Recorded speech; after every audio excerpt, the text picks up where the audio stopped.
Hey guys, I am back with part 2 of our 4-part series, how to know what hormonal imbalances you're dealing with based on the symptoms and signs. So today we are going to talk about estrogen dominance. So when we think about estrogen dominance, estrogen is a hormone that we need for our female reproductive system. The thing is, it has to be balanced properly with the other hormone, progesterone, in order for things to function smoothly in our bodies, whether that's energy, weight gain, mood, etc., etc., etc. Even reproduction and fertility. Actually, most importantly, reproduction and fertility. That's what these hormones are designed to do.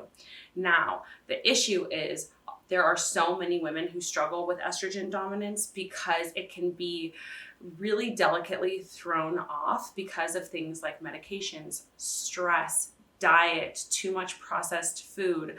The list goes on and on. And so when we think about estrogen dominance, this is something that I would say the majority of the clients and women who come to me struggle with and deal with. And they don't even know that they have it because not many Western doctors will check an estrogen to progesterone ratio. But this is going to affect your capacity for fertility. If progesterone is too low, you're going to have a really hard time either getting pregnant or staying pregnant.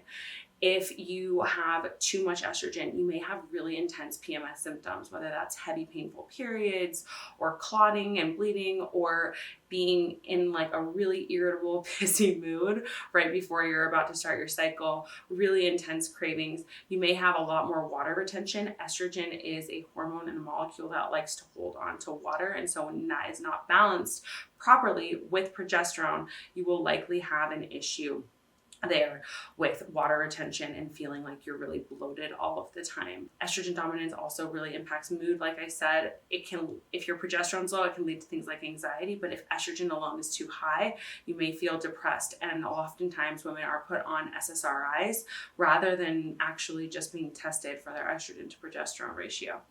So when we think about estrogen and progesterone, what are these hormones actually doing? Well, not only are they controlling mood and blood sugar regulation, weight, water retention, those things that I just mentioned, estrogen is really there at the first half of your cycle to build up your lining. So even if you're not trying to get pregnant, the whole point of the female body is that we reproduce. And so you are building up your lining with the estrogen growing from the time that you get your menstrual cycle on.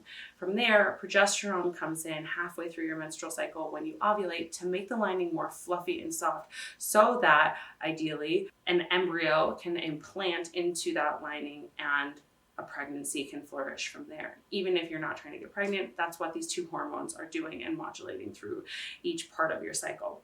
So what are the signs and symptoms that you should look out for when it comes to estrogen dominance rather than having some Band-Aid approach for a symptom like, Midol for those heavy painful periods or an SSRI if depression really isn't the issue, but it's rather estrogen dominance? These are the symptoms that you need to look out for. Low libido, really low sex drive is really common with high estrogen, low progesterone. So you want to look out for changes in your libido. Oftentimes I see this in clients who start the birth control pill because of the synthetic estrogen that they're put on.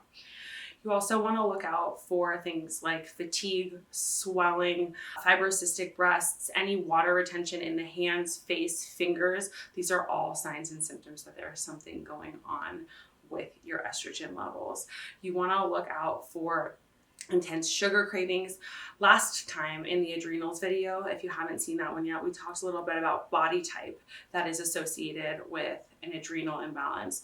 When we think about an estrogen imbalance, there's also a body type that's associated, and it's more of that pear-shaped body type. So you're accumulating fat more so around the hips and thighs in that area. So if you have that pear-shaped body, you feel like you can't ever lose weight around the hips and thighs, you may want to get checked out for your estrogen to progesterone ratio.